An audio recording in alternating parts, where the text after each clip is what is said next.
Hey guys, this is my first video, the first official video that I am doing to share how to become healthy and wealthy at the same time. So this is actually going to be a two-part video because the first part I'm just going to get to it. The first part that I recommend doing is to start tithing. And that is why this is a two-part video, because I know that not everyone that follows me is a Christian. So if you want to just pause and hold on a second while I talk to my Christian friends about this, then I will get to the part two of what I recommend to become wealthy and healthy at the same time. Just hang on and I'll get to it. So the reason why I selected tithe as my very first suggestion for creating wealth is that I truly believe it. I did not know about tithing when we were younger. Craig and I literally just used to give $25 a week, and we would put it in the offering, and that's what we thought we should do. And we were making a lot of money at this time, but we did not know any different. And when we started going to Cedar Creek Church in Perrysburg, Steve Korn, shout out to Steve. Steve did this amazing teaching on tithing and the importance of tithing. And you guys, when we first started, I was like, how can I afford to tithe when I can barely afford to pay my bills, right?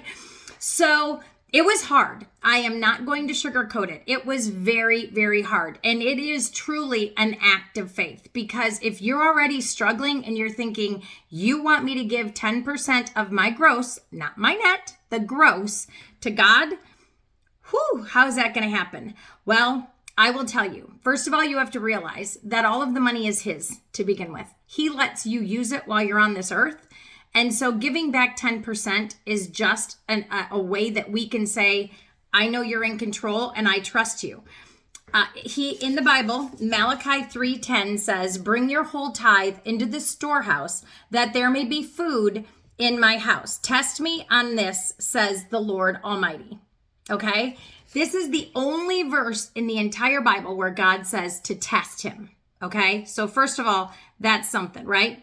So I recommend, I'm going to keep these short and sweet. I'd love to talk about this all day. And if you have any questions, I'd love to talk in the chat. But definitely start to tithe. There were times when I would write the check to church. Yes, back when we had checks. I would write the check to church and I would pray, God, I don't know where this money is coming from, but I believe that you are going to provide. And you guys, I will tell you, every single time He provided for us. Every single time. Not one of those checks bounced. So that's my first tip. Okay, so now for everybody else, the second tip is stop spending. I know. You guys, if you start to add up, as Craig would say, how much you nickel and dime stuff, you are going to be surprised. I wrote a few notes, so I just want to look at my notes quick. So first of all, Starbucks every day, Dunkin', where's another one? Krispy Kreme, lunches, Amazon, consignment shops, little things that you just buy here and there when you're out and about. You guys, I don't know how to say this so that like you can think about this in this way, but if you would just think about in a year, will I even care about this? In 5 years, will I even remember? You know, especially like clothes. Clothes is a big one. Like, do you stop caring what other people think? That's the biggest thing I started to do.